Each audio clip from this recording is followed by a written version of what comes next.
Sports Radio 66, my son. The Fan. WFAN.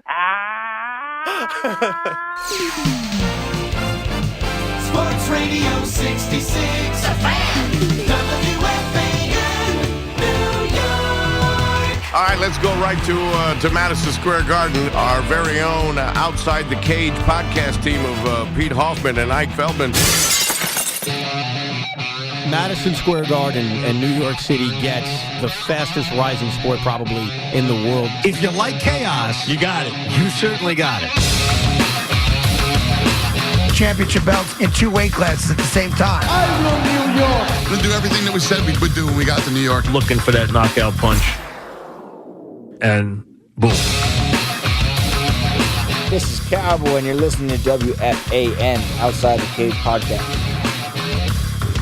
This is WFAN's Outside the Cage with your host, Pete Hoffman, Ike Feldman, and special guest, Cara Angalante. She is our producer. Thank you very much for joining us on this episode. Check us out at _ Outside the Cage, at Ike _ CBS. At the Hoff WFAN. Thank you very much. And Cara_G. yeah, money. WFAN.com, Play.it, iTunes, any type of social media that you can think of. We're most likely on there. Just WFAN Outside the Cage will be there in one shape or form. This week's episode, all right, so July 22nd has been announced. UFC on Fox 25, and one of the fighters who comes from Long Island, Chris Wade, he's a lightweight, and he will be on our show. Strong Island, baby. What? Yeah. In about, 5-10 minutes or whatever it is. You just get roundabout, he's up next. Yeah. Say about 7 or 8 minutes from now. And then after Chris Wade, we will be interviewing Rob Haydick Yes. of Pro Alliance MMA, or Alliance MMA. He's the president of Alliance MMA. Gives us some really good insight about, his promotions and what he does. It's a regional promotion, a lot of local stuff too. But he'll be on after Chris Wade. But dude, UFC 211 just took place, and I was almost 5-0 again. You and the picks. Dude, it's Stipe. I can't. Maybe one of the best. I'm still eating. Maybe Stipe, one of the best heavyweights maybe of all time. Stops Junior Dos Santos, Fabricio Verdum, Alistair Overeem, all first-round stoppages. And this dude is just a humble, chill dude. He's just going out and starching mother effers. Dude, by the way, his leg was definitely busted up. Like that's the one thing. He was hobbling. Dos Santos had this game plan, and he was looking to do the leg kicks and to work his way. And I'm not sure if Stipe just didn't pay attention to him, or if he just all right, I'm on my last. I have about 5 more minutes on this foot, and I'm gonna collapse. So I gotta just beat him up right now. If you saw, Junior Dos Santos had a hard time circling out to his right, and Stipe closed the gap circling to his left. And then he just had, you see Junior against the cage trapped, and dude, he just follows him up with the rights. Stipe, he's Golden Gloves boxer, same title that Cody Garbrandt has, obviously one of the best boxers in UFC, and we're seeing it prove. I picked JDS because I felt he has the best boxing in the heavyweight, and then all of a sudden Stipe comes through and destroys him, ignoring the leg kicks, and I feel he should just wait now because he's given us what he's wanted, 3 knockouts, 3 fights. Wait for Kane or Ngannou.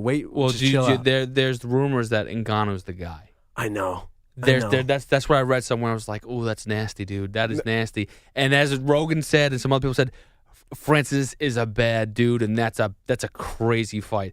Listen, now my question to you is, why in the heavyweights is it so unlikely to hold on to the belt as long? Is it just because? These guys, they're all looking to knock each other out, which is great. So it's great to watch. Yeah, I don't know where I saw this, maybe on Sports Science or some Fight Science or something. The human jaw can take a punch up from a man who's 170. Ooh. So these heavyweight fighters who weigh 250, they have the same jaw of a man who's 170, 180. Yeah. There's no muscle on that bone. It's the same thing. So these guys are ended in the first round. It's amazing their first fight went 25 minutes. Oh, my God, yeah. They both called it was going to end in the first, and it did. But, I was wrong, but now I'm going to gravitate to Stipe, man. He's the champ, and we got to give him his due. Just a good dude. And they said, he's just stone cold. He's just walking around like nothing's going on. He's not a killer. He's just, this is my going to my job right now. I'm walking into work. Let's go. Literally a blue-collar firefighter. Yeah, dude. It is fantastic. I love to watch. How about you, Karen? How do you feel about the fight? I thought it was good. Well, thank you very much for that.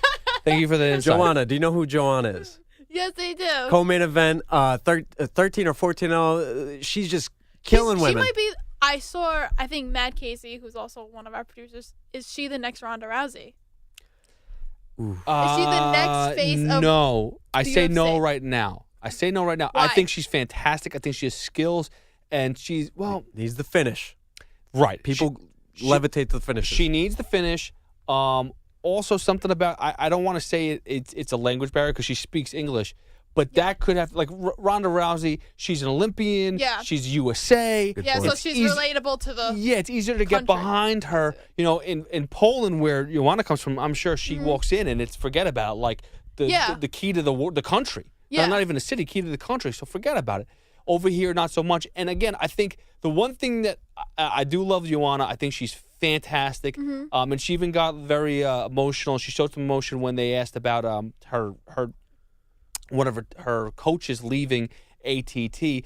And so she has some sort of soft side. We had her in studio, and she is very, like, up close. Touchy, but Yeah. but she's She has a tough exterior, but there's more to her than that. she's sweet. You're right. But Yes. again, but in that cage, she definitely has that cockiness where I think a lot of people. She might get to a Ronda Rousey level where at one point in time people kind of turned on her like, I want to see her lose now because Ooh. and Joanna eventually it's going to be there. It's like, all right, who's going to beat her?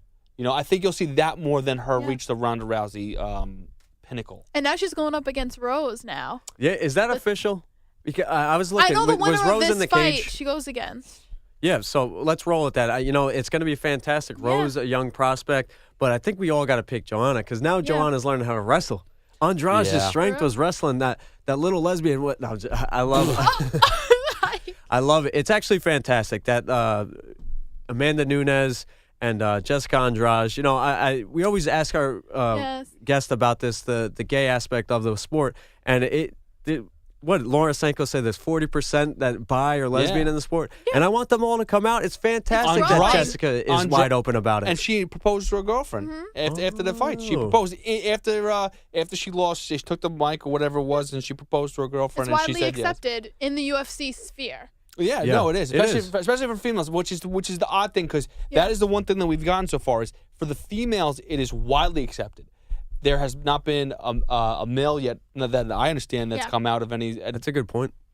And that was what Laura Sanko was saying, was she's like, I don't. It's too machismo. And even Megan Anderson said the same too. It's like that machismo factor. It's tough to get in there and be and it is grappling too, which is weird. Yeah, because there would be weird guys weirded out, be like, "Yo, man, that's not where I'm from. Like, I'm not used to that. Like, yeah, we're gonna grapple. Like, but it's like I know you. We're in the locker room. It is very funky. Right. So, but regardless, though, it is good that Jessica proposed to her girlfriend, and congratulations. I'm like, I gotta go to Brazil, man. Speaking of somebody, by the way, somebody, I forgot to bring that up. Yeah. Hello, Ike just proposed to his girlfriend, and what did she say?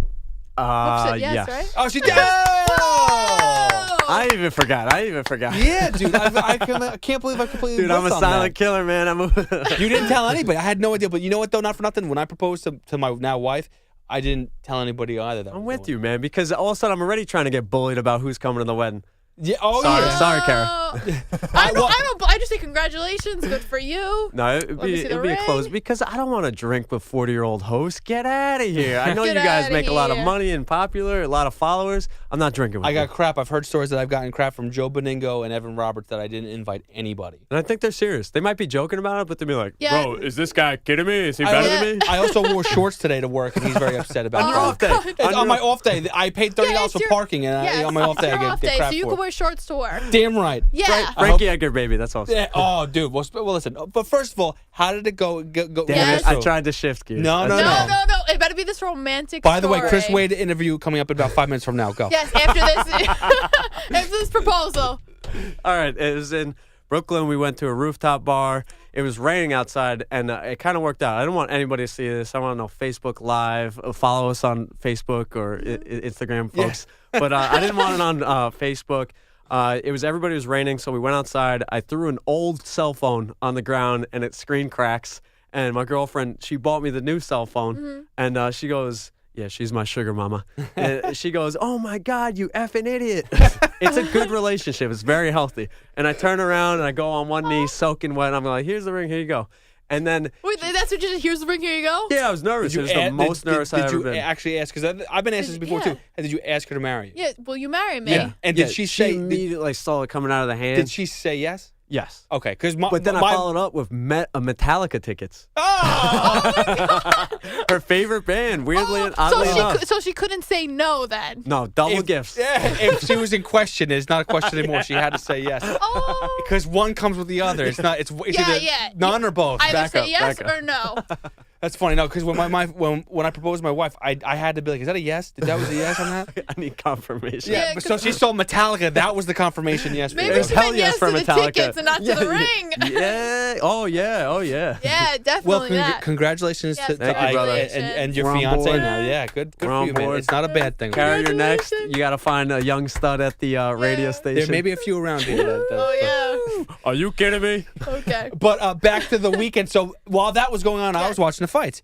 I was wondering why you weren't very active on social media. Nothing. And like, so that's what was going on. And also, Phone Rosenberg was goes off. Rosenberg goes, "Oh, look, did you know about this?" I'm like, I have no idea. So anyway, Yes. Thank you. while that was going on, Frankie Edgar was pounding away on Yair Rodriguez, dude. Oh my god. It was a beating.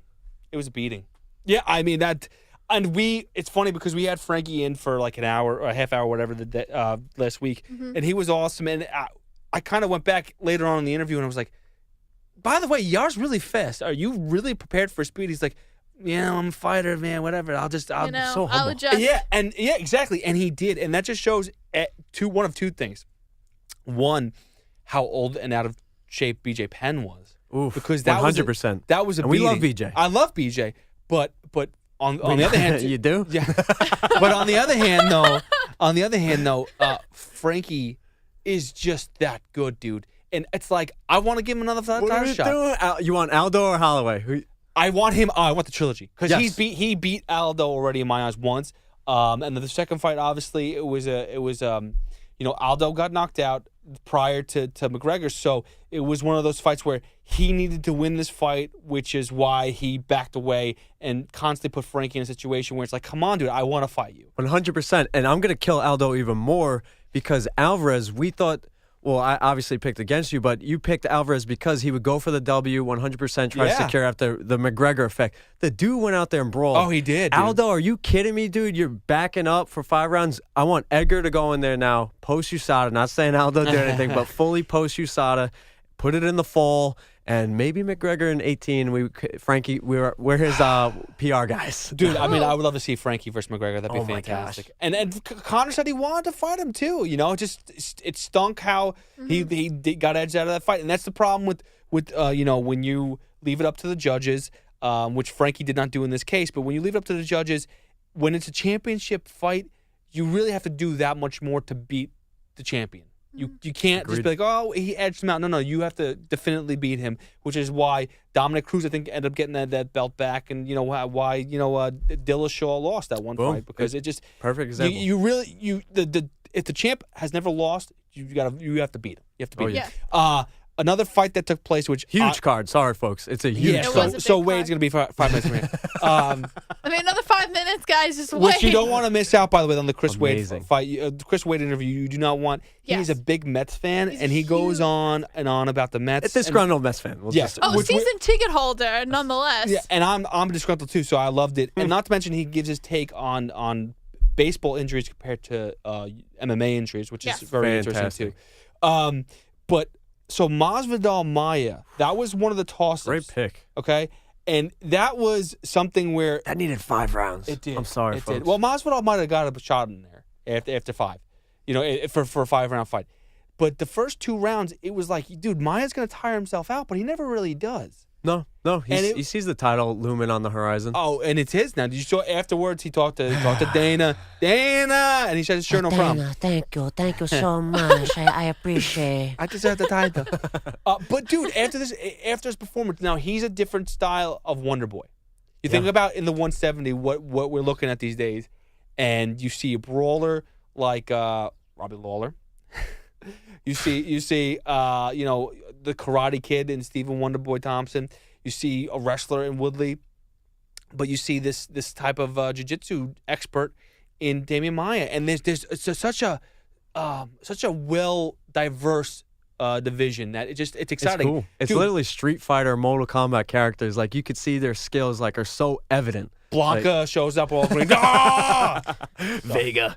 Yeah, but dude, it's stylistically real quick on the Woodley Maia. It's gonna be fun. You know, if Woodley gets that shot in on the first any round, it's over. Right. Can Maia just press and take him down, and then you would have to give the win to Maia because he would try to submit him. I would like to see. Now, this is how I envision it. If I had my way. Now, nothing against Woodley. Again, I know Woodley. If he hears this, he'll hate it. I would just love, because it's the match I want to see, and I don't have to see it for the title either. I do want to see Maia versus Wonderboy. Ooh. Damn, that is completely opposite styles. That'd be I know. fun. That's why That'd I'm be saying fun. it'd be fun. It doesn't have to be for a title. You're right with the I 170 I division. just want to see it, dude. Because after seeing what Maia did to Masvidal, what Masvidal did to Cerrone, what Cerrone did to everybody else in this division up until Masvidal. I mean, it's amazing what Tyron did to Wonderboy. Dude, it's just Throw Mr. Mike Perry in there too. dude. Oh my gosh. He's evil. But it's just it's a crazy diverse division, and it's one of the most fun divisions out there. That and the bantamweight, I definitely am excited for. But we also had the lightweight fight, which was just as exciting. I will skip over Branch. I wasn't very into it. He won. It was what it was.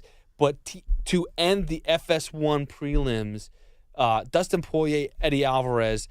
We all know what happened in Buffalo between Chris Weidman and Gegard Mousasi, and it was a similar ending with this. And it's we're going to talk about this with Rob Haydeck a little bit later. It's just that the rule change has been brutal, and the sport is suffering and the fans are suffering, because that was a great friggin' fight. 100%. And I get on Poirier because I'm like, he's like, yeah, it was my eye was fizzy when I got kneed, and it cleared up a minute later after I was standing up, and I'm like, in my head, I'm like, damn it, I'm like, dude, then pat around, parry and jab and get away from Alvarez to recover, because you can. But then I'm like, it is about the fighter safety. Yair fight had to stop.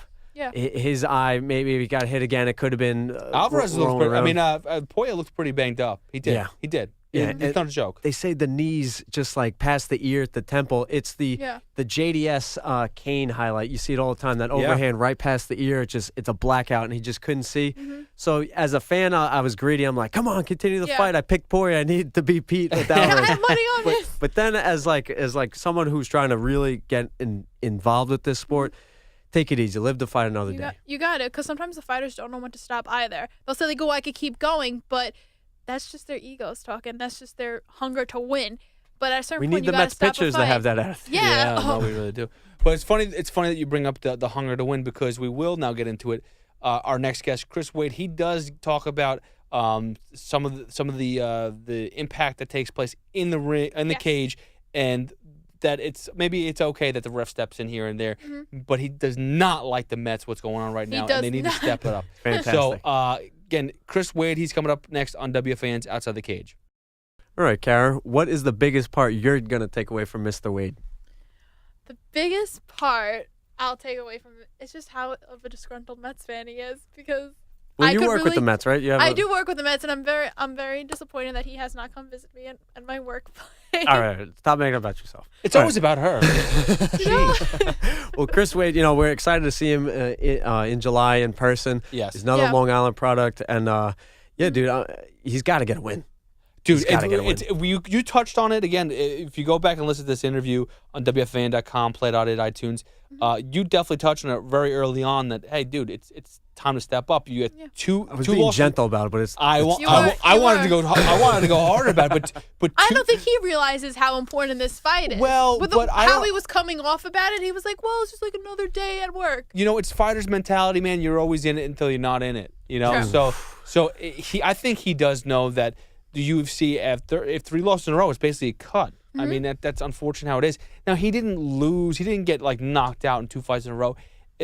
And the way I looked at it too, he said the first fight that he lost was kind of questionable, which I did see. The second fight, unfortunately, it seemed like that first round. The first rounds are him. That's the amazing thing about him. In the 2 losses, it's totally him. He won those rounds. and he just needs to win one more of the two, and he just hasn't either had the luck or just hasn't had the condition. I don't know. He's gonna kill me for this, but it's kind of that the wrestling muscle. Like it really is. People don't understand this. Like Habib, Chael Sonnen, Weidman, like the wrestling muscle. It's so compact because you're always squeezing. Right.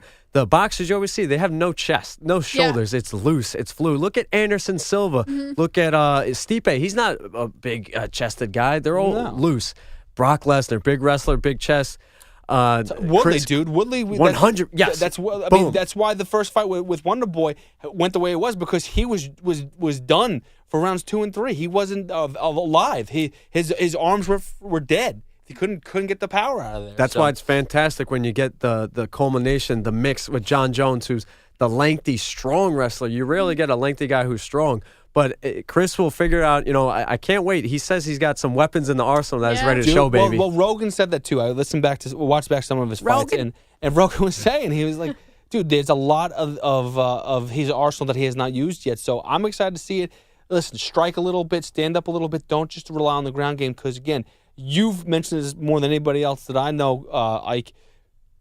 That wrestling, that ground game, it takes more out of you than striking. Oh, yeah. Now, you may be able to knock somebody out quicker by striking, but the ground game, it's fatigue on you. Yeah. So I, hopefully, I'm excited for a fight. Listen, he beat Frankie Perez already once, so he could beat him again. And Frankie Perez, not for nothing, we'd love to have him on to talk about it, but in his career in the UFC so far, he's 1-2.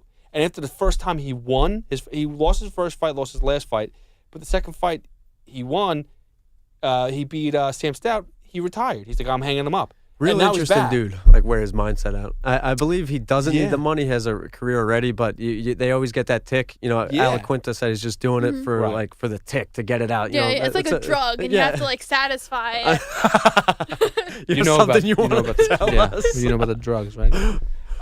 Anyway. So our next. Let's move on. Let's clean up and talk business now. Yeah. On that note, coming up next, we have a president of another promotion, Alliance MMA, Rob Haydeck. He will be up next on WFAN's Outside the Cage. This is Rose Namajunas, and you're listening to WFAN's Outside the Cage podcast. Yeah, man, Rob is fantastic. That dude is in the know. Yeah, dude, and I love his passion. You like to know that the president of your business or company or whatever has passion for it. Dude, he clearly loves his job right now. He clearly loves his promotion, and I wish him the best. And, he does know that it's like Invicta FC is kind of like the minor leagues of for the female fighter for UFC. Yeah. He knows that he has a lot of talent there, and he wants to push them to go to UFC. He wants them to go everywhere. So that's great. He's lowering the ego. He's not trying to compete with Dana. He's trying to bring him in, and that's the best way to roll because. And we want to get those East Coast prospects over here because, dude, when there's a AA, I know you're all about the minor league system and the prospects. We're big baseball guys. Oh, yeah. And it's fun when I saw Syndergaard traded and Syndergaard and double, then Syndergaard called up a couple years. So maybe we'll see that in a couple years with local MMA fighters. No question. Yeah, and I love how he was also previously a fighter too. Crazy. So he has that mindset of the athlete as well as the business savvy of a businessman. So combining those two together will lead to a successful company that he currently has. There you go. Well, again, thanks to Chris Wade, who joined us earlier. Thank you for his rant on the Mets, because I've been trying to do that for a while. Nobody wants to listen, so at least I'm going to listen to him. And thank you to Rob. Pete's favorite fighter. Yes. Yeah, no, now for sure. Rob Haydeck of MMA, of Alliance MMA, and his perspective on what's going to happen this weekend with the summit, too. And, we're going to miss our buddy Ike. Couple weeks, guys. Couple weeks. But I'm excited. Are you going to try to find a way to join us like I did, or no? You're just skipping out all on 2 weeks straight? I didn't want to spend too much time thinking about it. I spent about 30 seconds. I was like, and then I knocked the thought out. But, if there's a Skype or a line or something, I'll be in Europe. So. Oh, you're in Europe? Yeah, for 2 weeks. Where are you going? Macedonia and then Greece. Oh, my God. Just little traveling around. There you go, dude. Enjoy it. Yeah, I don't know if the enjoy it. landline's going to be that Relax. accessible. Listen, I mean, how'd you get in touch with Whitaker? Find that out. Our boy Monzo. Our boy. I'll text Monzo. I'll talk to knows. Monzo. Be like, listen, we gotta call Ike right now. think He he's- doesn't know it, but we're gonna call him right now. Get in touch with him. What time is it there? All of a sudden, you're gonna get a bill. Listen, dude, I can't pay this $500 bill for like 3 minutes. Our boy Chernoff, our president of us, Mark Chernoff's got that. Yeah, he'll take care of it. We'll cover it. But Big things on the horizon too for us guys. yeah, no, it's gonna be. We have a lot of things going on. Mm-hmm. We will see you in June, but we will be back next week. I don't know yet who we have on. Kara and we'll Yes, we'll we'll book figure out guests. something. Nice. Thank you, Kara. Thank you for joining us too as well. But again, check us out always, WFAN.com, play.it, iTunes. Listen to us on if you listen to WFAN.com, just the radio, 660 and 1019, you'll actually hear our promos, which is fantastic. Yes. And you'll hear my voice, Ike's voice, Kara's voice on there. So that's kind of cool. But it's directing you to WFAN.com, play.it, iTunes. You'll listen to all our old interviews. Dude, we've been on a roll lately in studio. Jimmy Rivera, Shane Burgos, Eddie Gordon, Chris Wade. Wait, damn it, Chris. Come on. In July, we'll get you, Yeah, baby. Chris will get you LI. in We here, know how yes. crazy that traffic But is. we've had Megan Anderson on the phone. We've had Cody Garbrandt. freaking Garbrandt. We've had Dominic Cruz in the past. We've had Khabib before he missed weight. I mean, you name it. We've Before had, the fall. we've had a lot of good fighters, a lot of good personalities to join us. So if you've missed any of that stuff, go to WFAN.com, go to play.it, go to iTunes, and there will be all those old interviews. So go check that out. Dana White, if you ever want to hear his Jim take Ross. His lovely voice. Conor McGregor, Dana White's take on Conor McGregor versus We Floyd almost, Mayweather. there's Whoa, like whoa. a yellow journalism. But so go listen to all that stuff. But again, we will be back next week. WFAN's Outside the Cage. We're @_outside the cage, @Ike_CBS. At the Hoff WFAN. At @Carrion_G. I will miss you, son of a freaking guns. I love you, man. Yep. I love you, Ike. man. All right, we will be back next week. Yeah, buddy. See you in 2 weeks.